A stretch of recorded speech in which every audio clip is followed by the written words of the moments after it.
कार्यक्रम पपुलर बहस। यहाँको राजनीतिक यात्रा र उम्मेदवारी सुरु कसरी गर्नुभयो? मेरो राजनीतिक यात्रा निकै लामो छ। मेरो उमेर अहिले 40 वर्ष भएको छ।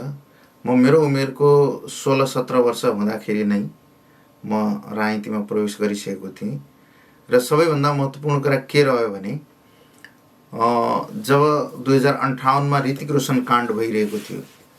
ऋतिक रोशन एकजना भारतीय कलाकार जसले चाहिँ भनेको थियो भनेको थिएन, पुष्टि हुन सकेन कि मलाई नेपाल मन पर्दैन भन्ने एउटा वाक्यबाट उहाँको विरुद्धमा नेपाल अधिराज्यभरि नारा जुलुस लगायतका कार्यक्रमहरू अगाडि बढे। सोही क्रममा के हो भने मधेसी अनुहार देख्ने बित्तिकै, भारतीयसँग मिल्दोजुल्दो अनुहार देख्ने बित्तिकै के हो त भन्दाखेरि नागरिकता देखाउँदाखेरि पनि त्यसमाथि कुटपिट भयो, त्यसको नागरिकता च्यातियो, धोती लागेकाहरू धोती खुस्काइयो र व्यापक देशभरि व्यापक घृणा भाव फैलाइयो। त्यसको विरुद्धमा म एउटा 11 कक्षामा पढ्दै गरेको केटो, त्यसको विरुद्धमा चाहिँ मैले सुनसरी जिल्लाभरि प्रत्येक कलेजमा अभियान चलाएँ र त्यस अभियान पश्चात म निरन्तर रूपमा मधेसी आदिवासी जनजाति, उत्पीडित दलित मुस्लिमहरूको अधिकार, राजनीतिक अधिकार, सांस्कृतिक अधिकारको पक्षमा चाहिँ निरन्तर आन्दोलनरत छु, सङ्घर्षरत छु। र त्यस पछाडि तपाईको सद्भावना पार्टी पछाडि तपाईको 3-3 वटा मधेस आन्दोलनको अगुवाईमा म रहेँ। ती आन्दोलनहरूमा गम्भीर घाइते भएँ। कति पटक प्रहरीले तपाईको मारेर फालिदिएको अवस्था छ हैन। यो मेरो टाउकोभरि कमसेकम 30-35 वटा टाँका लागेको अवस्था छ। मेरो हात भाँचिएको, खुट्टा भाँचिएको, त्यसरी प्रहरीले कति पटक मारेर फालिएको अवस्था हो। एकपटक लोकतान्त्रिक जनआन्दोलनको वखत 62-63 मा म त्यतिखेर विद्यार्थी, कलेजमा पढ्दै गरेको विद्यार्थी थिएँ। मलाई गिरफ्तार गरियो। गिरफ्तार गरेपछि म 17-18 दिन जति हिरासतमा राखे पश्चात पुनः फेरि गिरफ्तार गर्यो र गिरफ्तार गरेर मलाई चाहिँ प्रहरीहरूले यति धेरै यातना दियो कि त्यो यातना मैले बर्दाश्त गर्न नसकेर, त्यो सहन गर्न नसकेर मैले त्यहाँ अनुरोध गरेँ। ज्यानको भिख माग्न अनुरोध गरेको थिइनँ, मलाई बरु गोली हानिदिनुस् भनेर अनुरोध गरेँ, किनभने त्यो यातना मैले सहन गर्न सकेको थिइनँ। त्यसपछि मैले ती प्रहरीहरूलाई अनुरोध गरेँ, अब मलाई गोली हानिदिनुस्, अब योभन्दा धेरै म यातना सहन गर्न सक्दिनँ। यसरी सङ्घर्ष गरेर निरन्तर लोकतन्त्रको निम्ति, मधेसी अधिकारको निम्ति, आदिवासी जनजातिको अधिकारको निम्ति, दलित र थारूको अधिकारको निम्ति निरन्तर म चाहिँ अहिलेसम्म सङ्घर्षरत रहेको छु। यसअघि पनि निर्वाचनमा भाग लिएको हो। सुनसरीको यो निर्वाचन क्षेत्र त पुनर्संरचना भइरहेकै छ। यसअघि तपाईँको 5 नम्बर निर्वाचन क्षेत्र थियो तत्कालीन अवस्थामा, त्यहाँबाट भाग लिएँ। त्यस पछाडि 4 नम्बर निर्वाचन क्षेत्रमा पनि भाग लिएको हो। ती निर्वाचनहरूमा पराजित भएको हो, तर म चाहिँ अझै पनि सङ्घर्षरत नै छु। त्यो निर्वाचनको पराजयले मेरो सङ्घर्षमा कुनै पनि विराम दिएको छैन। म आफ्नो निष्ठाको लागि जे सैद्धान्तिक वैचारिक रूपमा जे चिजको लडाइँ मैले सुरुवात गरेको थिएँ, त्यो निश्चित रूपमा त्यो एउटा वैकल्पिक शक्ति निर्माणको पनि सङ्घर्ष थियो। त्यो निश्चित रूपमा तपाईँको के अरे यो देश कतातिर जाने, समावेशी देश हुने कि एकल नस्लीय देश हुने, त्यो देश निर्माणको पनि एउटा लडाइँ थियो। त्यो निरन्तर छ। खास गरी 72 सालको संविधान निर्माण पश्चात पनि, किनभने संविधान सभा र संविधान निर्माणको बखत हामीले के आशा राखेका थियौँ भने हाम्रो अनुकूल, यो देशको तमाम उत्पीडित समुदायको अनुकूल संविधान निर्माण हुनेछ, देश त्यता दिशातिर जानेछ। तर त्यो पनि अधुरो रहन गयो। त्यस पश्चात पनि हामी सबैलाई थाहा छ 6 महिनासम्म लामो मधेस आन्दोलन भयो, नाका जाम भयो। ती आन्दोलनहरूमा म अग्रपङ्क्तिमा रहेँ। सुनसरी जिल्लाको आन्दोलनको अगुवाई गरेँ। लाखौँ मधेसी जनता यहाँ इनरवामा आएर प्रदर्शन गरेका छन्। तिनीहरू मध्ये हजारौँले तपाईँको हजारौँ घाइते भएका छन्। तिनीहरूको खुन पसिना चाहिँ ती आन्दोलनमा लागेको छ। हाम्रै आँखा अगाडि हरि महतो, श्याम सुन्दर मेहताले चाहिँ ज्यान गुमाउनु परेको छ। त्यो हामी देखेका छौँ। राष्ट्रिय मुक्ति पार्टी नेपालले को चाहिँ मूल राजनीतिक दर्शन चाहिँ के हो? हेर्नुहोस्, राष्ट्रिय मुक्ति पार्टी स्वदेशवादको कुरा गरेको छ, इन्डिजिनिजमको कुरा गरेको छ। हामीले के भन्छौँ भने हामीले यो देशमा अँगाल्दै आएको जुन राजनीतिक दर्शन छ त्यो दर्शन नेपालमा बनेको होइन। ती दर्शनहरू सबै, चाहे त्यो कम्युनिस्ट नामका दर्शन हुन्, साम्यवादका नामका दर्शन हुन्, त्यो सबै विदेशी दर्शन हो, या समाजवादको नामका दर्शन हुन्, या पुँजीवादका नामका दर्शन हुन्। यही तीनटा विचारधारामा आधारित रहेर नयाँ पुराना सबै पार्टीहरू, काङ्ग्रेस वा कम्युनिस्ट नामधारी पार्टीहरू हुन् वा नयाँ पार्टीहरू जसले अहिले चाहिँ तपाईँको के अरे नयाँ पार्टीको रूपमा उदाउँदै गरेको छ, तिनीहरू सबै विदेशीद्वारा सञ्चालित पार्टीहरू हुन्। तिनका विचारधारा सबै विदेशी छन्। त्यसै कारणले गर्दाखेरि मुख्य जड नै विचारधारा हो। अस्ति भएको जेनजी मुभमेन्टको कारण पनि त्यही विदेशी विचारधारा हो। र यो देश निर्माण नहुनुमा आज तपाईँको राज्यबाट जनता डिट्याच छ। किन छ होला? वाडा सरकारबाट वाडाका जनता बेखुस छन्। हामी जेनजी मुभमेन्टमा हेऱ्यौँ, वाडा कार्यालयमा पनि आगो लागेको। पालिका सरकारबाट पालिकाका जनताहरू बेखुस छन्, हामी त्यो पनि हेऱ्यौँ। सिंहदरबारमा किन आगो लाग्यो, संसद भवनमा किन आगो लाग्यो भन्दाखेरि जनता ती सबैलाई चाहिँ औपनिवेशिकताको केन्द्र मानिरहेको छ, औपनिवेशिक शासनको केन्द्र मानिरहेको छ, तिनीहरूलाई शासक मानिरहेको छ। हाम्रो पूर्वीय दर्शनमा आधारित, हाम्रो पूर्वीय दर्शनमा पनि राज्य प्रणाली थियो। यो जुन अहिलेको आधुनिक राज्य प्रणाली हो यसको धेरै आयु भएको छैन, 100-150 वर्षको आयु हो। 200 वर्ष अगाडि यो प्रतिपादित भएको। तर नेपालमा यहाँ जुन स्थानीय शासन थियो वा राज्य थियो त्यो हजारौँ वर्ष पुरानो हो। 5000-7000 वर्ष पुरानोदेखि यहाँ राज्य प्रणाली अगाडि बढिरहेको छ। त्यस कारणले गर्दाखेरि यो अहिले विश्वभरि नै, नेपालको मात्र समस्या होइन, विश्वभरि नै अहिले हेर्नुहुन्छ भने अहिलेको पुस्ता विश्वभरि नै सन्तुष्ट छैन। विश्वभरिकै जनता राज्य प्रणाली, अहिलेको राज्य प्रणालीबाट असन्तुष्ट रहेको छ। त्यस कारणले हामीले भन्दै आएको स्वदेशवादबाट अब राज्य अगाडि बढ्नुपर्छ र यही विचारधाराले नै यो देशमा रहेको तमाम व्यथितिलाई सिद्ध्याउँछ, तमाम तपाईँको भ्रष्टाचारलाई अन्त गर्छ, देशलाई समृद्धिको दिशामा अगाडि बढाउँछ। र जति पनि समुदायहरू रहेको छ, पहिचानहरू रहेको छ, चाहे त्यो मधेसी पहिचान हुन्, आदिवासी जनजातिको पहिचान हुन्, खस आर्यको पहिचान हुन्, या थारूको पहिचान हुन्, या दलितको पहिचान हुन्, त्यो सबैको पहिचानकै आधारमा तिनीहरूले चाहिँ तपाईँको राज्यमा आफ्नो हिस्सेदारी र उपयोगिता प्रमाणित गर्नेछ। त्यसो भएको हुनाले जबसम्म राज्य आफ्नो महसुस हुँदैन, हेर्नुहोस् यहाँ 3 खालका चाहिँ के अरे विचारहरू छ। 3 खालका तपाईँको यो अहिलेको इस्टाब्लिस राज्यबाट विपक्षमा भनौँ 3 खालका चाहिँ तपाईँको मनोविज्ञानहरू छ। एउटा कस्तो भने पहिचान चाहनेहरू, अर्थात् मधेसका निम्ति लडेकाहरू, थारूका निम्ति लडेकाहरू, दलितका निम्ति लडेकाहरू, वा आदिवासी लिम्बूका वा तपाईँको खम्बुका किराँतका निम्ति लड्नेहरू जो जति छन् तिनीहरू अहिलेको राज्य प्रणालीबाट असन्तुष्ट छ। एक खालको असन्तुष्टि त्यो छ। अर्को असन्तुष्टि के छ भने जसको चाहना चाहिँ समृद्धिको थियो, सुशासनको थियो, ती समृद्धि र सुशासनका चाहना राख्नेहरू चाहिँ तपाईँको राज्यबाट असन्तुष्ट भयो, जसको चाहिँ हामी जेनजी विद्रोह पनि त्यसको एउटा उदाहरण हो। र नयाँ पार्टीको रूपमा जो आउँदैछ जसले सुशासनको नारा लगाउँदैछ त्यो एउटा चाहिँ यो अहिलेको इस्टाब्लिसमेन्ट राज्यबाट असन्तुष्ट एउटा पक्ष त्यो।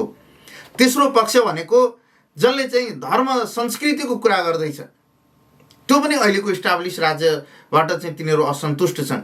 भले तिनीहरू हिन्दू राष्ट्रका कुरा गर्दै हुन् या त्यहाँ राजतन्त्रका कुरा गर्नेहरू पनि छन्, तर एक खालको ब्लक त्यो छ। यसरी 3वटा ब्लक अहिलेको राज्य प्रणाली, अहिलेको संविधानबाट असन्तुष्ट रहेको छ, 2072 को संविधानबाट असन्तुष्ट रहेको छ। तर हाम्रो भनाइ के हो भने यो 3टा अलग अलग होइन। यदि हामी समृद्धि चाहने हो भने, यदि हामी सुशासन चाहने हो भने तपाईँको पहिचान, समावेशिता र विविधताको सम्बोधन गर्नुपर्दछ। यो प्रमाणित गरेको विषय हो। पछिल्लो पटक जो नोबेल प्राइज चाहिँ जुन बुकको आधारमा नोबेल प्राइज प्रदान गर्यो, वे नेसन फेल, अमेरिकन 2टा विद्वानले जुन चाहिँ तपाईँको के अरे नोबेल प्राइज पाउनुभयो, उहाँले नै पुस्तकमा के लेख्नु भएको छ भने किन कुनै पनि राज्य फेल हुन्छ, खास गरी समृद्धिको मामलामा किन त्यहाँ भ्रष्टाचार बढ्छ, किन सुशासन हुँदैन त भन्दाखेरि त्यहाँको सबैभन्दा मुख्य कारण हो त्यहाँको संस्थाहरूप्रति त्यहाँ त्यस राज्यका नागरिकको अपनत्व छ कि छैन। अपनत्व हुनुपर्छ, अर्थात् समावेशी संस्थाको कुरा गरिएको छ। तर तपाईँको के अरे नेपालको स्थिति हेर्ने हो भने ती हामीले जुन मधेसले जुन आन्दोलन गर्यो या थरवटले जुन आन्दोलन गर्यो या लिम्बुवान खम्बुवानले जुन आन्दोलन, दलितले जुन आन्दोलन गर्यो, मुस्लिमहरूले जुन आन्दोलन गर्यो, ती आन्दोलनको सुनवाई भएन। त्यो भनेको ती संस्थाहरूमा, राज्यका संस्थाहरूमा आफ्नो प्रतिनिधित्व खोजिरहेको थियो। आज हेर्नुहोस्, प्रशासनमा मधेसीको कति प्रतिनिधित्व छ, थारूको कति प्रतिनिधित्व छ, दलितको कति प्रतिनिधित्व छ। यो देशमा 6 लाखभन्दा प्लस कर्मचारीहरू छन्, सरकारी तलब खाइरहेका छन्। महिनाको 1 गते तिनको घरमा चाहिँ मिनिमम 30-35 हजार पुग्दछ, मिनिममदेखि लिएर 1.5 लाखसम्म तलब पुग्दछ। तर त्यस्तोमा केवल 8% यी वञ्चित समुदायबाट मान्छेहरू रहेका छन्। मधेसी र दलितको के अरे क्लस्टरबाट केवल 8%, जबकि यो देशमा आधा जति जनसङ्ख्या मधेसी र दलितहरूको रहेको छ। मधेसी, दलित, थारूको केवल 8% त्यहाँ प्रतिनिधित्व छ 6-7 लाखको घरमा। एनजिओ सेक्टरमा हेर्नु हो भने एनजिओ सेक्टर गैर सरकारी संस्थाहरूमा जुन चाहिँ विदेशी अनुदानबाट सञ्चालित छ, त्यहाँ पनि लगभग कर्मचारी 5-6 लाख कर्मचारीहरू छन्। त्यहाँको कर्मचारीहरूको मूल्याङ्कन गर्ने हो भने केवल 4% कर्मचारीहरू यी समुदायहरूबाट छ, मधेसी, थारू, दलित समुदायहरूबाट छ। तिनीहरूको घरमा यो राज्यबाट जति चाहिँ तलब जान्छ तिनीहरूको घरमा, त्योभन्दा बढ्ता तलब ती गैर सरकारी संस्थाबाट, तपाईँको विदेशी अनुदानबाट सञ्चालित संस्थाहरूबाट तिनीहरू तलब खान्छन्। त्यहाँ पनि तिनीहरूको पहुँच छैन। त्यस कारणले गर्दाखेरि यो देशमा भ्रष्टाचारको मूल कारण, यो मैले आफ्नै मनले यी कुराहरू भनिरहेको छैन, नोबेल प्राइज पाएको बुकमा लेखिएको विषय भन्दैछु। त्यस कारणले भ्रष्टाचार वा सुशासन केसँग जोडिएको छ त भन्दाखेरि स्वशासनसँग जोडिएको छ। अब अहिलेको जो नयाँ दल आइरहेको छ र तपाईँको अहिले जनताले भोट बदल्ने, मत बदल्ने मुड लगभग बनाइसक्नु भएको छ। तर मत कता बदल्ने, मत कता बदल्ने यो गम्भीर रूपले सोचेर सम्झेर हामीले मत बदल्नु पर्दछ भन्ने म आह्वान पनि गर्न चाहन्छु। र मत बदल्ने अहिलेसम्म जो फिल्डमा हुनुहुन्छ, जो नयाँ दल हुनुहुन्छ, वास्तवमा तिनीहरू सुशासनको कुरा गरे पनि त्यो अधुरो छ, त्यो अपुरो छ, त्यो नारा मात्रै हो। किनभने उनीहरू स्वशासनको कुरा गरेका छैनन्। हामीले धेरै, ती नयाँ दल पनि होइनन्। म राष्ट्रिय स्वतन्त्र पार्टीको कुरा गर्दैछु, त्यो नयाँ दल पनि होइन। हामी त्यसको 1 कार्यकाल भोगिसकेका छौँ। तिनका जो अध्यक्ष हो तिनको योभन्दा अघिको करतुत हामीले भोगिसकेका छौँ।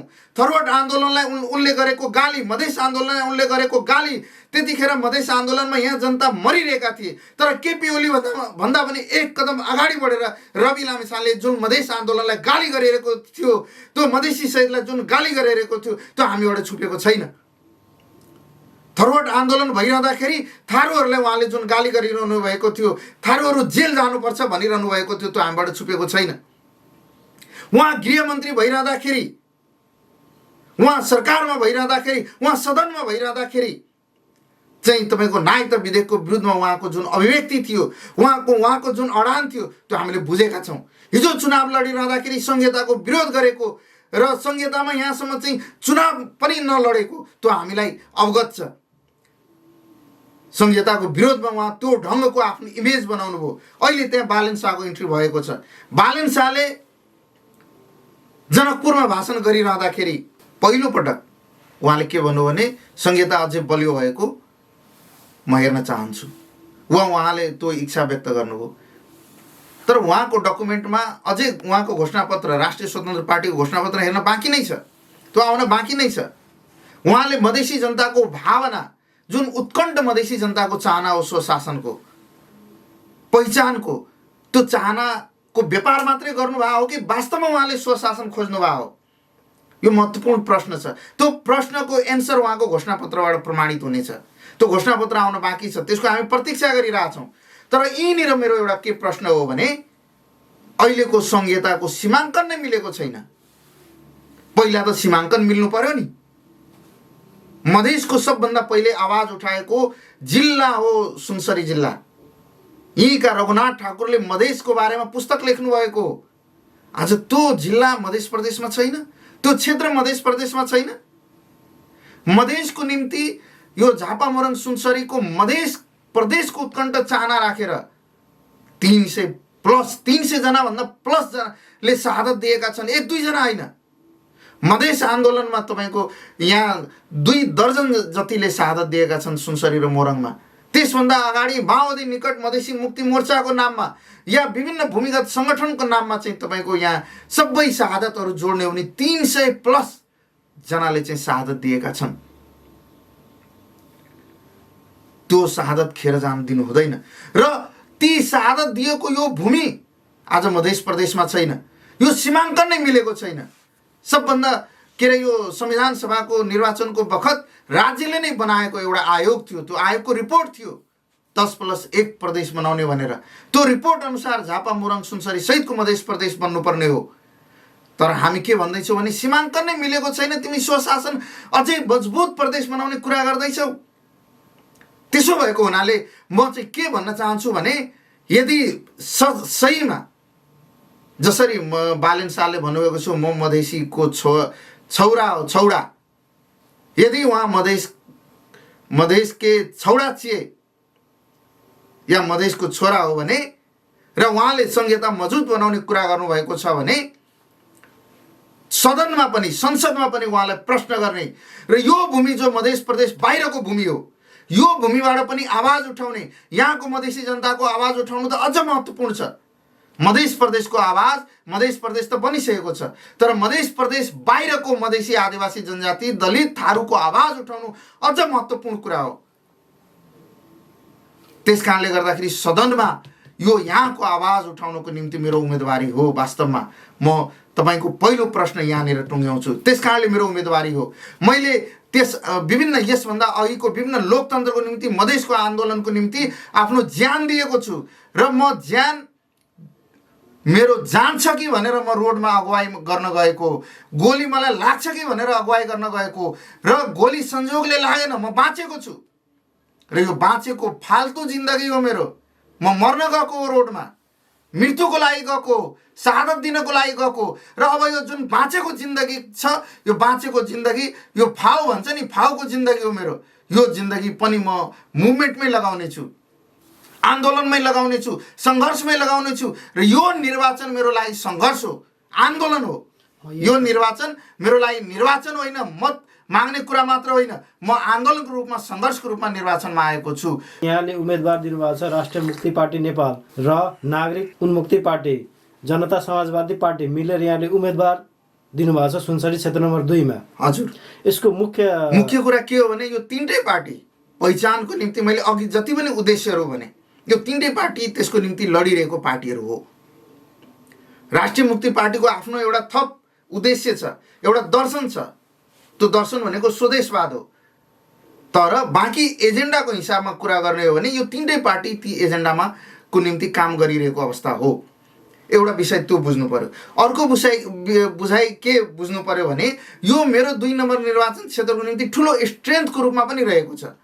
किनभने 2 नम्बर निर्वाचन क्षेत्र सुनसरीको बोर्डर कौवा खोजदेखि लिएर साहेबगञ्जदेखि लिएर तपाईको धरान तरहारासम्मको यो निर्वाचन क्षेत्र हो र यो निर्वाचन क्षेत्रमा तपाईको विविधता छ। मधेसी समुदायको उल्लेख्य तपाईको यहाँ उपस्थिति छ, त्यसपछि तपाईको थारूको उल्लेख्य उपस्थिति छ, त्यसपछि तपाईको आदिवासी जनजाति मुख्यतः राई लिम्बूहरूको उल्लेख्य उपस्थिति छ र त्यसपछि खसारेको उपस्थिति छ। र यो निर्वाचन क्षेत्रमा हामी 3टा पार्टीको यदि कुरा गर्ने हो भने तपाईको थारूमा बहुत राम्रो प्रभाव रेशम चौधरीको संरक्षकत्वमा रहेको नागरिक उन्मुक्ति पार्टीको रहेको छ र मुख्यतः तपाईको इटरी र रामधुनी पालिकामा उहाँहरूको प्रत्येक वडामा राम्रो स्तरको सङ्गठन संरचना र तपाईको के अरे यो थारू मुक्तिको लडाइँको निम्ति लड्ने सन्तोष मेहता हो भनेर उहाँहरूको बिचमा एउटा सन्देश गएको छ र उहाँहरू एकदमै उत्साहित हुनुहुन्छ। एउटा मलाई त्यो स्ट्रेन्थको रूपमा रहेको छ। त्यसै गरी तपाईको इटेरीमा रहनुभएको राई लिम्बू समुदायभित्र पनि तपाईको म पहिलेदेखि पनि के अरे चाहे लिम्बुवानको मुभमेन्ट होस् चाहे पाथिवारा मुक्लुमको आन्दोलन होस् त्यस आन्दोलनमा म अगुवाई गरेको हुनाले उहाँहरूको पनि एउटा राम्रो स्याम्पेथी मका छ र अशोक राई नेता पनि हामीसँग संलग्न भएको हुनाले त्यो एउटा राम्रो स्ट्रेन्थको रूपमा रहेको छ। त्यस कारणले यो 3टा पार्टी जोडिनु देशभरिमै एउटा पहिचानवादीहरूको एउटा हब हो, एउटा पहिचानवादीहरूको केन्द्र बनेको छ र यो तीनटै पार्टीको साझा उम्मेदवारको रूपमा रहेको छु। जनता समाजवादी पार्टी, नागरिक उन्मुक्ति पार्टी र तपाईँको के अरे यो म रहेको राष्ट्रिय मुक्ति पार्टी, तीनटै पार्टी यसरी मिलेको छ र आगामी दिनमा तीनटै पार्टी एक भएर एकीकरण गरेर एकता गरेर अगाडि बढ्ने कुरा पनि रहेको कुरा म यहाँ जानकारी गराउन चाहन्छु। अन्य दलका उम्मेदवार भन्दा आफूलाई चाहिँ फरक कसरी देख्नुहुन्छ? म कुनै उम्मेदवारप्रति नेगेटिभ टिका टिप्पणी गर्न चाहन्न। साह्रै राम्रो उम्मेदवारहरू हुनुहुन्छ व्यक्तिगत रूपमा यस क्षेत्रमा चुनाव लड्नुभयो। कतिपयलाई त म चिन्दिनँ पनि, मेरो व्यक्तिगत परिचय पनि छैन। कतिपय उम्मेदवारहरूसँग मेरो व्यक्तिगत साह्रै घनिष्ठ सम्बन्ध छ। तर म एउटा कुरा मात्रै भन्न चाहन्छु, त्यो के हो भने पुराना दलहरू मुख्यतः काङ्ग्रेस र कम्युनिस्ट दलहरू, एमाले र नेपाली कम्युनिस्ट पार्टी, यी पुराना दलहरू निश्चित रूपमा भ्रष्ट दल हुन्। यी पुराना दलहरूकै कारण तीन पटक भएको मधेस आन्दोलन, थरवट आन्दोलन, आदिवासी जनजातिको आन्दोलन, लिम्बुवानको आन्दोलनले निकास पाउन सकेन। ती आन्दोलनहरूको सम्बोधन हुन सकेन। 300 जना नेपाल अधिराज्यभरि मधेस आन्दोलनमा शहादत दिएका छन्। ती शहादतलाई सम्बोधन गर्न सकेन। हामी भनिराखेका छौँ, आज पनि हामी के अरे असोज 3 गते कालो दिन मनाउँछौँ। त्यो दिन संविधान आएको दिन हो। हामी माथि शासन भइरहेको छ, त्यसको मूल दस्तावेज आएको दिन हो। आज पनि हामी कालो दिवस मनाउँदैछौँ। अस्ति भर्खर असोज 3 गते हामीले यही इनरवाको गोलचोकमा गएर एउटा जुलुस निकाल्यौँ, कालोपट्टि बाँध्यौँ। त्यस अघि पनि हामीले त्यो आजसम्म मनाइरहेका छौँ। तर यी दलहरूले संविधान संशोधनको ससम्म गर्न चाहेनन्, मधेसको समस्या सम्बोधन गर्न चाहेनन्, यी तमाम उत्पीडनको समस्या सम्बोधन गर्न चाहेनन्। अझ भ्रष्टाचारमा लिप्त भए, यहाँका युवाहरू पलायन भए, त्यसलाई रोक्न चाहेनन्, रोक्ने नीति ल्याउन चाहेनन्। त्यस कारणले पहिलो मेरो कुरा के हो भने यी दलहरूलाई मत दिनु भनेको अझै एकजना विभेदकारीलाई जन्म दिनु हो। यी दलहरूलाई मत दिनु भनेको अझै एउटा भ्रष्टाचारी पैदा गर्नु हो। र एउटा सुखद कुरा के हो भने यी दलहरूलाई मत नदिने मनसाय मतदाताहरूले बनाइसक्नु भएको छ। हामी सबैले बनाइसकेका छौँ। यो निर्वाचन क्षेत्रमा रहेका जति पनि 1.5 लाख जति मतदाताहरू छौँ, त्यो सबैले ती दलहरूलाई मत नदिने मनसाय मन हृदयदेखि बनाइसकेका छौँ। तर अब यीनिर मेरो अर्को अपिल छ, अर्को आग्रह छ, अर्को अनुनय विनय छ। मत त परिवर्तन गर्ने, तर कुन दिशामा? कुन दिशामा हामी हाम्रो मत परिवर्तन गर्ने? गम्भीर ढङ्गले यी विषय सोचौँ। गम्भीर ढङ्गले छातीमा हात राखेर एकपटक सोचौँ। आज पनि यो धरती श्याम सुन्दर मेहता, हरि मेहताको रगतले रङ्गिएको छ। यो भूमि अझै ती रगतले रङ्गिएको छ। आजको दिनमा पनि हामीले मधेसी जनताले, यहाँको मधेसी जनताले न्याय नपाएर, यहाँको थारू उत्पीडितले न्याय नपाएर, दलितले न्याय नपाएर न्यायको निम्ति आश गरिरहेको छ। आज पनि ती शहीदहरूका आमा, त्यसका परिवारको आँसु सुकेको छैन। त्यसकारणले मत परिवर्तन गर्दाखेरि यी चिजलाई हामीले गम्भीरतापूर्वक सोचौँ। यहाँको आवाज, सुनसरीको आवाज, जो मधेस प्रदेश बाहिरको मधेस क्षेत्र हो, त्यसको आवाज सदनमा उठ्नु जरुरी छ। मत परिवर्तन गर्दाखेरि यी कुरालाई गम्भीरतापूर्वक म सोच्न सम्पूर्ण मतदातालाई आग्रह गर्न चाहन्छु। यदि हाम्रो यो आवाज त्यहाँ सुनसरी जिल्लाको मधेसी र आदिवासी जनजाति दलितको आवाज यदि सदनमा पुग्न सकेन भने सबैभन्दा चिन्तित म त्यो कुराले छु। आवाज यदि पुग्न सकेन भने कुन संहितालाई हामीले मजबुत गर्ने? कुन संहितालाई मजबुत गर्ने? भले आफूलाई के अरे भावी प्रधानमन्त्री घोषणा गरिएको बालेन शाहले म संहिता मजबुत गर्न चाहन्छु भन्नुभयो, तर कुन संहितालाई मजबुत गर्ने? जुन संहिताले तपाईको यहाँको मधेसी आदिवासी जनजाति थारूलाई अझ गुलाम बनाएको छ, त्यो संहितालाई मजबुत गर्ने? त्यसकारणले यो आवाज उठ्नु त्यहाँ जरुरी छ। सुनसरी क्षेत्र नम्बर 2 मा यहाँको मुख्य चुनावी एजेन्डा के हुन्? म यो सुनसरी निर्वाचन क्षेत्र नम्बर 2 मा सबैभन्दा चर्चित रहेको इनरवा कौवा खोज सडकको निम्ति आमरण अनसन बसेको छु। इनरवा भन्दा बाहिर पनि सेवा केन्द्र बन्नुपर्छ र इनरवा कौवाकोट सडक बन्नुपर्छ, हाइवे बन्नुपर्छ, सीमा नाकामा चाहिँ तपाईँको के अरे भन्सार बन्नुपर्छ। यी विषयहरू राखेर 21 दिनसम्म म आमरण अनसन बसेको छु यही इनरवाको धरतीमा। मसँग राज्यले सम्झौता गर्यो, अरूले बोलेका छन्, अरूले के खालि बोलेका होलान्, चुनावी एजेन्डा मात्रै बनाएका होलान्। म निर्वाचन लड्नुभन्दा पहिला आफ्नो ज्यानको बाजी लगाएर म इनरवाको धरतीमा आमरण अनसन बसेको छु। मसँग राज्यले सम्झौता गर्यो, सबै राजनीतिक दलका प्रमुखहरू बसेर। अहिले नै तपाईँको एकजना नेपाली काङ्ग्रेसका उम्मेदवार हुनुहुन्छ राजीव कोइराला, तत्कालीन समयको नेपाली काङ्ग्रेसको अध्यक्ष, उहाँले पनि सिग्नेचर गर्नुभयो सन्तोष मेहताले।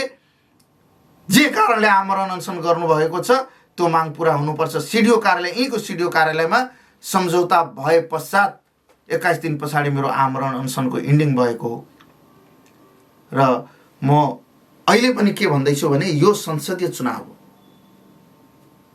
यो खाली विकास निर्माणको चुनाव होइन, यो संसदीय चुनाव हो, यो राज्यको नीति बनाउने चुनाव हो। अझ जेनजी मुभमेन्ट पछाडि त संविधान संशोधन हुन्छ भन्ने कुरा हामी सबैले बुझिसकेका छौँ।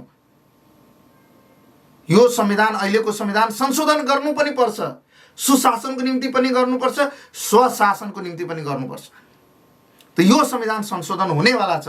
त्यस कारणले यो चुनाव भनेको एक प्रकारले संविधान सभाको चुनाव पनि हो। नयाँ संविधान बन्नेवाला छ, यो सामान्य चुनाव होइन। त्यस कारणले यहाँको मधेसी, आदिवासी, जनजाति, दलितको आवाज संसदमा पुर्याउने चुनाव हो। मेरो पहिलो एजेन्डा नै त्यही हो। विकास निर्माणभन्दा परको यो पुस्तौं पुस्तासम्मको आफ्नो हक अधिकार सुनिश्चित गराउने खालको चुनाव भएको हुनाले, जेनजी मुभमेन्ट पछिको संविधान संशोधन गराउने खालको चुनाव भएको हुनाले यहाँको आवाज कसरी चाहिँ अबको संविधान संशोधनमा पुर्याउने, सदनमा पुर्याउने, म त्यसको प्रतिनिधि बन्न चाहन्छु, त्यो आवाजको प्रतिनिधि बन्न चाहन्छु। मेरो त्यही भएर म भन्दैछु, यो मेरो रहरको उम्मेदवारी होइन, बाध्यताको उम्मेदवारी हो। मैले हेरेँ, मैले बुझेँ, यी आवाज पुर्याउने अवस्था म देखिरहेको थिइनँ। नयाँ दलबाट ती आश गर्ने अवस्था पनि छैन, थिएन। किनभने हिजै आज जो नयाँ दलको उम्मेदवार जो हुनुहुन्छ, हिजो उहाँले उम्मेदवार भइरहँदाखेरि उहाँ संहिताको विरोधमा भोट माग्नुभयो, आजभन्दा 2-3 वर्ष अगाडि। र उहाँले त्यो एजेन्डा उठाउन पनि सक्नुहुन्न, उठाउने चाहना पनि छैन, त्यसको प्रतिनिधि पनि उहाँ होइन।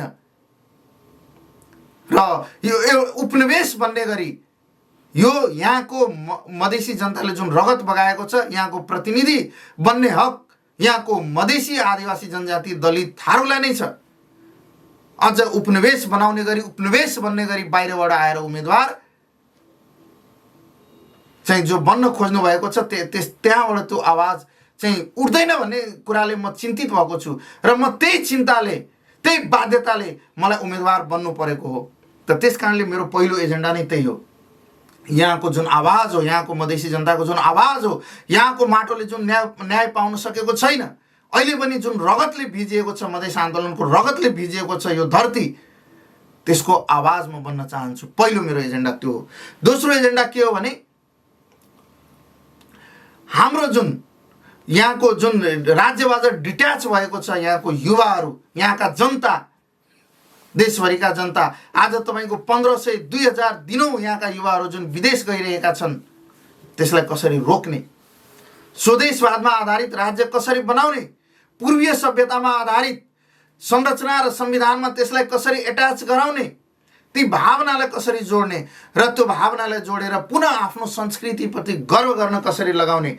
आज तपाईँको के अरे सबैभन्दा विकसित पश्चिमा देश हो, स्वर्ग ती छ भन्ने जुन भान पारिएको छ हाम्रा पाठ्यक्रमदेखि लिएर हरेक चिजमा, हाम्रा राजनीतिक दर्शनदेखि लिएर हरेक चिजमा, त्यसलाई कसरी रोक्ने। हाम्रो संस्कृति महान थियो, हाम्रो इतिहास महान थियो, गर्विलो थियो। जबसम्म हामी त्यसलाई त्यो भावनासँग आवामलाई जोड्दैनौँ, संविधानलाई जोड्दैनौँ, जबसम्म त्यो भावनासँग के अरे हाम्रो पाठ्यक्रमलाई जोड्दैनौँ, तबसम्म हामी यी सबै चिजलाई रोक्न पनि सक्दैनौँ। आज स्वर्ग अस्ट्रेलिया भएको छ, अमेरिका भएको छ, युरोप भएको छ। स्वर्ग यो धरती थियो 2000, 4000, 5 वर्ष अगाडि। त्यो त्यो चिजलाई प्रमाणित गराउनु छ, त्यो नीति ल्याउनु छ। मेरो दोस्रो एजेन्डा त्यो हो। अर्थात् स्वदेशवादमा आधारित राज्य संरचना बनाउनुपर्छ भन्ने मेरो दोस्रो एजेन्डा हो। मेरो तेस्रो एजेन्डा भनेको जुन क्षेत्रको म प्रतिनिधित्व गर्छु, त्यो क्षेत्रको चाहिँ तपाईँको समृद्धि र विकास मेरो तेस्रो एजेन्डा हो। म अघि नै भने म केही नहुँदाखेरि यो क्षेत्रको विकासको निम्ति म आमरण अनसन आफ्नो ज्यान दिएको छु। जब म प्रतिनिधि हुनेछु, म आफ्नो ज्यानको बाजी लगाएर म त्यो सदनमा पनि आमरण अनसन गर्न सक्छु। यहाँको विकासको निम्ति नीति बनाउन हेर्नुहोस् कस्तो राम्रो छ भने यहाँ जोगबनी नाका सबैभन्दा ठुलो बन्दरगाह बन्दैछ। रेलवेको निम्ति पनि र तपाईँको सुक्खा बन्दरगाह सबैभन्दा ठुलो बन्दैछ। यस अवस्थामा त्यसको वैकल्पिक बन्दरगाह हामीले यो नाकालाई बनाउन सक्छौँ। यहाँ एउटा अर्को नाका निर्माण गर्न सक्छौँ। पारिपट्टिबाट रोड पनि आइपुगेको छ। छेउमा ठुलो तपाईँको इन्डियाको ठुलो हाइवे छ, सिमानाको हाइवे छ। त्यो हाइवेसँग हामी यताको कौवाखोच र इनरवाको हाइवेलाई जोड्न सक्यौँ भने सबैभन्दा ठुलो बन्दरगाह बनाउन सक्छौँ। त्यसै गरी तपाईँको यो निर्वाचन क्षेत्रमा पूर्व पश्चिमको 3वटा ठुल्ठुलो हाइवे छ। एउटा तपाईँको विराटनगर र यता हाइवेमा निस्केको यो यहाँ के भन्छ यसलाई, लोकी भन्दा वर होइन, एउटा त्यो हाइवे छ हामी कहाँ। अर्को तपाईँको देवानगञ्ज टु विराटनगर अर्को हुलाकी राजमार्ग छ हामी कहाँ। अर्को तपाईँको इनरवादेखि लिएर दुबी निस्किने अर्को हाइवे छ, अर्को महेन्द्र राजमार्ग छ। यो सबैलाई लिङ्केज गरेर यो सबै हाइवेलाई ठिक ढङ्गले हामीले उपयोग गऱ्यौँ भने र तपाईँको इटेरीबाट चाहिँ सिधा चाइनाको सबभन्दा छोटो दूरीको परिकल्पना गरिएको छ। यी सबैलाई लिङ्केज गर्ने हो भने यो निर्वाचन क्षेत्र चाहिँ समृद्धिको दिशामा धेरै होइन 10 वर्षभित्र समृद्धिको दिशामा अगाडि बढ्नेछ। यति मात्र होइन, मसँग तपाईँको एउटा ठुलो ब्लुप्रिन्ट छ। 10 वर्षमा यो देशको अर्थतन्त्र 13 गुणा कसरी बढाउने। आज यो देशको अर्थतन्त्र 41 बिलियनको छ। 10 वर्षभित्र यो देशको अर्थतन्त्र 500 प्लस सम्भवतः 1 ट्रिलियनसम्म पुग्न सक्ने ब्लुप्रिन्ट छ मसँग। म पुस्तकहरू पनि लेख्छु। आजभन्दा धेरै मैले 8-10 वटा अहिलेसम्म पुस्तकहरू लेखिसकेको छु र अहिले मेरो अन्तिम पुस्तक जुन छ सभ्यता की दस्तक, हिन्दीमा जुन पुस्तक आउँदैछ त्यो लगभग 1500 पेजको रेडी छ। त्यो भनेको नेपाल र भारत दुवैको अर्थतन्त्र, भारतको पनि अर्थतन्त्र चाहिँ 40 ट्रिलियनसम्म अहिले त्यहाँको अर्थतन्त्र जुन छ 20-22 ट्रिलियनको, त्यो 40 ट्रिलियनसम्म कसरी पुग्छ र नेपालको अर्थतन्त्र 1 ट्रिलियनसम्म कसरी पुग्छ त्यसको सारा ब्लुप्रिन्ट चाहिँ हामीले तयार पार्दैछौँ। र मलाई यदि यहाँको जनताले आफ्नो छोरा मानेर, बच्चा मानेर यदि मलाई एउटा अवसर दियो भने म यो क्षेत्रको कुरा मात्रै गर्दिनँ। मैले अवसर पाएँ भने म नेपालकै कायापलट 10 वर्षभित्र नेपालको कायापलट कसरी हुन्छ त्यो म सदनमा राखेर त्यो दर्ता गराएर त्यो म अगाडि बढाउने छु। 10 वर्षभित्र नेपालको अर्थतन्त्र 13 गुणा बढ्नेछ, 13 गुणा आम्दानी 10 वर्षभित्र हुनेछ। म यतिकै भनिरहेको छैन, हावा ताल्न भनिरहेको छैन। मसँग सूत्र छ, फर्मुला छ, मैले पुस्तकै यस विषयमा लेखिसकेको छु। जुन पुस्तकलाई अहिले भारतको सबैभन्दा ठुल्ठुलो पब्लिक हाउसले प्रकाशन गर्दैछ। त्यो कुरा मैले त्यहाँ पठाइसकेको छु। यो निर्वाचन नभइदिएको भए 2 महिनाभित्र ती पुस्तक आइसक्थ्यो। त्यस कारणले गर्दाखेरि म यहाँको सम्पूर्ण आवामसँग, सम्पूर्ण जनतासँग तपाईँको बेटालाई, यो छोरालाई, मधेसके यी छोराके एक मौका यदि मलाई दियो भने म यहाँको कुरा मात्रै गर्दिनँ। यदि यो देशमा सदनमा बालिन शाहको जरुरत छ भने सन्तोष मेधाको पनि जरुरत छ। त्यो कुरा बुझ्नु पर्यो। यदि सन्तोष मेधा सदनमा गयो भने नेपाल मात्र होइन, नेपाल र भारत यो जुन कन्टेन्ट हो, नेपाल भारत सहितको पूर्वीय सभ्यता को जुन केन्द्र हो, दुवैको कायापलट हुने फर्मुला मसँग छ र त्यो चिज म राख्ने छु। र म त्यो अपिल पनि गर्न चाहन्छु, म न्यायको पनि अपिल गर्न चाहन्छु। पछिल्लो पटक चुनाव लड्दाखेरि अन्तिममा गएर मेरो सबै परिस्थिति राम्रो थियो, बढिया थियो। अन्तिममा गएर चाहिँ मलाई चाहिँ मेरो उम्मेदवारी खारेज गरिदियो। म अदालतसम्म जान पाइनँ, म न्यायको भिख माग्न पाइनँ, म जनतासँग भिख माग्न पाइनँ। म त्यो न्यायको निम्ति पनि पछिल्लो पटक जुन मसँग अन्याय भयो त्यसको निम्ति न्यायको भिख माग्न पनि, म मधेसी जनताको न्यायको निम्ति, म मेरो न्यायको निम्ति, म थारूमाथि भएको उत्पीडनको न्यायको निम्ति, जुन भर्खर रेशम चौधरीको थारू आन्दोलनको कारण रेशम चौधरीको उम्मेदवारी क्यान्सल गर्यो त्यसको न्यायको निम्ति र यो देशको भविष्य र समृद्धिको निम्ति, यो क्षेत्रको मात्रै मैले कुरा गरेको छैन, सम्पूर्ण देश नेपालको समृद्धिको निम्ति चाहिँ एक मौका म यदि पाएँ भने म त्यसमा अगाडि बढ्नेछु र गर्नेछु। सुनसरी क्षेत्र नम्बर 2 मा यहाँहरूले उम्मेदवार दर्ता गरिरहँदाखेरि यहाँले धेरै कुराहरू भन्नुभयो। अब यहाँको मुख्य पेसा भनेको कृषि क्षेत्रमै प्रायः आधारित हुन्छन् यहाँको बासिन्दा। अब उहाँहरूको कृषि सम्बन्धी समस्यालाई कसरी सदनमा चाहिँ यहाँले उपस्थित अथवा प्रस्तुत गर्नुहुन्छ त? निश्चित रूपमा एकदमै राम्रो प्रश्न गर्नुभयो। हामी परम्परागत खेतीमा छौँ, एउटा विषय त्यो हो। अर्को विषय के हो भने आधुनिक खेतीको नाममा यहाँ मल र बिउ दुवैमा हामीसँग अन्याय र अत्याचार गरिएको छ। अहिले जुन मल हामी खेतमा छर्यौँ त्यसले हाम्रो खेत बिगाड्यो र बिउ, हाइब्रिड बिउ र विभिन्न बिउको नाममा बाहिरको बिउ आएर यहाँको रैथाने बिउलाई समाप्त पार्यो। मेरो लडाइँ एउटा त्यो पनि हो। के हो भने हामीले हाम्रो खेत जोगाउनुपर्छ, हाम्रो धरती जोगाउनुपर्छ, अर्ग्यानिक खेतीतिर हामी लाग्नुपर्छ र अर्ग्यानिक खेतीको निम्ति आवश्यक जे जति विषयवस्तुहरू छ त्यसको म पहिलेदेखि पनि वकालत गरिराखेको छु। देशभरि अर्ग्यानिक खेतीको निम्ति, जैविक खेतीको निम्ति र जैविक बिउको निम्ति चाहिँ म पहिलेदेखि लडिराखेको छु। अर्को सिँचाइको समस्या हो। हामी यहाँ सिँचाइको समस्या नहुनुपर्ने हो। यहाँ एकदमै ठुलो कोशी नदी हामीसँग छ, तैपनि सिँचाइको समस्या छ। म तपाईँलाई अवगत गराउन चाहन्छु। मेरो यहाँको मेयरहरूसँग, यो क्षेत्रको मेयरहरूसँग मेरो पटक पटक कुराकानी भएको छ र म उहाँहरूलाई पनि के अनुरोध गरेको छु भने यो के अरे सिँचाइको व्यवस्थाको निम्ति म उहाँहरूसँग योजनामा सेयर गरेको छु। म यही तपाईँको के अरे यही पपुलर कार्यक्रम मार्फत म के एउटा अवगत गराउन चाहन्छु भने देवानगञ्ज गाउँपालिकाका मेयर बेचन मेहतासँग मेरो कृषिलाई कसरी चाहिँ सिँचाइकरण गर्ने, विद्युतीकरण गर्ने त्यस विषयमा पटक पटक छलफल भएको छ र म त्यसमा सहयोग गरेको छु, म सहकार्य गरेको छु।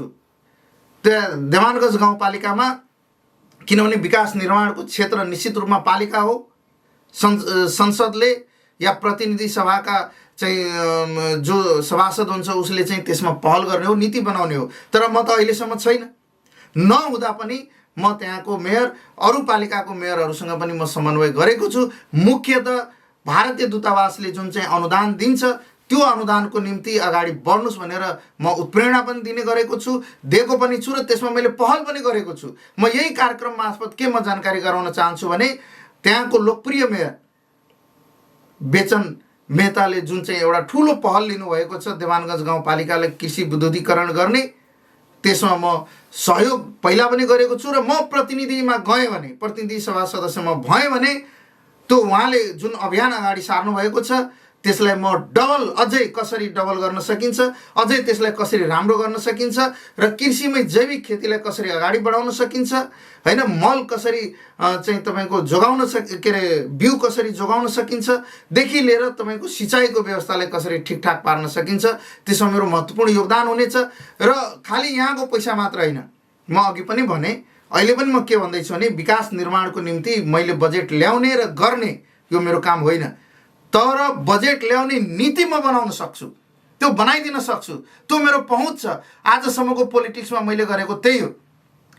म राष्ट्रिय अन्तर्राष्ट्रिय स्तरमा चाहिँ म एक खालको पहुँच बनाएको छु। अघि नै तपाईँले ब्याकग्राउन्डमा भन्नुभयो राष्ट्रिय मुक्ति पार्टीको महासचिव, यो भनेको केन्द्रीय स्तरको पद हो। म यहाँको कुनै पालिकाको अध्यक्ष होइन या क्षेत्रीय समितिको सभापति होइन, इभन केन्द्रीय सदस्य होइन, एउटा पार्टीको महासचिव हो।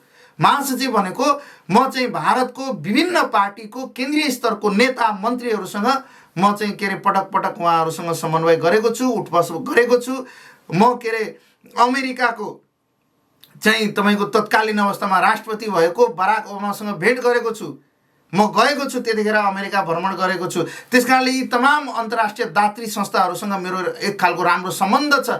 उहाँहरूले नेपालमा लगानी गरिरहनु भएको छ, विगतमा पनि गरिरहनु भएको छ र भविष्यमा पनि गर्नुहुनेछ। त्यस कारणले म यहाँको आवामसँग, यहाँको जनतासँग, यहाँको सबै मेरो दाजुभाइ दिदीबहिनीहरूसँग म चाहिँ के अनुरोध गर्न चाहन्छु भने म मौका पाएँ भने, मौका नपाउँदा पनि गरेको छु। यदि कथन कदाचित तपाईँहरूले मत दिँदै पनि यदि चाहिँ अवसर म पाइनँ भने पनि गर्नेछु। र बाइ द वे अवसर पाएँ भने म करोडौँ मात्र होइन अर्बौं अन्तर्राष्ट्रिय लगानी म यहाँको देवानगञ्ज गाउँपालिकादेखि लिएर इटहरीसम्म ल्याउन सक्छु। त्यो म पहल गर्न सक्छु भन्ने म यहाँ विश्वास दिलाउन चाहन्छु। अब सुनसरी क्षेत्र नम्बर 2 का जनताले तपाईँलाई नै चाहिँ भोट किन? यहाँको जनताको आवाज, यहाँको मधेसी जनताको आवाज, यहाँको माटोको आवाज, मधेस प्रदेश बाहिर रहेको हाम्रो यो क्षेत्रको आवाज सदनमा पुग्नु जरुरी छ। म यो कुराले धेरै चिन्तित छु। म अत्यन्त गम्भीर रूपमा चिन्ता व्यक्त गर्दछु कि जुन ढङ्गले मत परिवर्तनको चाहिँ मुड बनाउनु भएको छ त्यो स्वागत योग्य छ। तर त्यो मत परिवर्तनको दिशा जुन ढङ्गले म आवाज सुन्दैछु, मत परिवर्तनको दिशा जतातिर जान अहिले प्रारम्भमा जुन जान खोज, मलाई विश्वास छ जुन चाहिँ मत परिवर्तनको खास गरी काङ्ग्रेस र कम्युनिस्टबाट मत परिवर्तनको जुन मुड बनाउनु भएको छ त्यो अब चाहिँ जातो छापमा सन्तोष मेहताले अवलम्बन गरेको जातो छापमा चाहिँ उहाँहरूले मत परिवर्तन गर्नुहुनेछ। तर आजसम्मको स्थिति हेर्दाखेरि म गम्भीर रूपले चिन्तित छु कि यहाँको जनता आवाज विहीन नहोन्। त्यस कारणले गर्दाखेरि मलाई के विश्वास छ भने उहाँहरूले मलाई मत दिनुहुनेछ। एउटा विषय त्यो। अर्को के हो भने जुन ढङ्गले हाम्रो उम्मेदवारी परेको छ, यो क्षेत्रको जुन ढङ्गको समीकरण रहेको छ र समीकरणमा समानुपातिक र प्रत्यक्ष उम्मेदवारहरूको जुन समीकरण छ त्यो समीकरणले पनि एक खालको बलियो अवस्थामा मलाई बनाउँछ। म के विश्वस्त छु भने एजेन्डा र यो बलियो टिमले गर्दाखेरि अबको इलेक्सनमा, अबको चुनावमा यहाँको मतदाताले, मेरा आदरणीय दाजुभाइ दिदीबहिनी आमा बुवाले चाहिँ मलाई नै छनौट गर्नुहुन्छ भन्ने म विश्वस्त छु। अन्त्यमा चाहिँ सुनसरी क्षेत्र नम्बर 2 का मतदातालाई चाहिँ तपाईँको सन्देश के छ? म उहाँहरू सबैलाई विनम्रतापूर्वक 10 औँला जोडेर म के अनुरोध गर्न चाहन्छु भने म कुनै रहरले उम्मेदवार बन्न आएको होइन। मेरो बाध्यता थियो उम्मेदवारी दिनु। म यो आवाज बच्चादेखि उठाइरहेको छु। मसँग पटक पटक अन्याय भएको छ। म मारेर फालिएको हो, राज्यद्वारा म मारेर फालिएको मान्छे हो र म यो जुन बेसी जिन्दगी जुन म बाँचिरहेको छु अथवा म आमरण अनसन बस्दा नमरिकन जुन बाँचिरहेको छु, यो मेरो जिन्दगी तपाईँहरूको सेवामै समर्पित छ, यहाँहरूको सेवामै समर्पित छ। र म यहाँहरू सबैसँग अनुरोध गर्न के चाहन्छु भने मैले राखेका यी कुराहरू, यहाँको शहीदका आवाजहरू, मधेस आन्दोलनमा रगत पसिना बगाउनेहरूका आवाजहरू यदि अरू कोही उठाउने तत्परता देखाउँछ भने म उहाँलाई पनि वेलकम गर्न चाहन्छु। नभए यो मेरो व्यक्तिगत स्वार्थ होइन, देश बदल्ने सवाल हो, संविधान बदल्ने सवाल हो, यहाँको आवाज सदनमा पुर्याउने सवाल हो। त्यस कारणले गर्दाखेरि यसपटक मत बदल्नुहोस्, मन बदल्नुहोस्, तर कुन दिशामा भन्ने गम्भीरतापूर्वक सोचेर सही दिशामा जसले सही आवाज उठाउन सक्छ त्यतातिर आफ्नो मन र मत बदल्नुहोस् भनेर म एकदमै गम्भीरतापूर्वक हृदयबाट अनुरोध गर्न चाहन्छु। हस् त, यहाँको अमूल्य समय पपुलर बहसमा उपलब्ध गराइदिनु भएको यहाँलाई धेरै धेरै धन्यवाद छ। धेरै धेरै धन्यवाद। मलाई बोलाउनु भयो, मलाई केही शब्दहरू राख्ने मौका दिनुभयो, यसको निम्ति तपाईँलाई धेरै धेरै धन्यवाद दिन चाहन्छु। कार्यक्रम पपुलर बहस।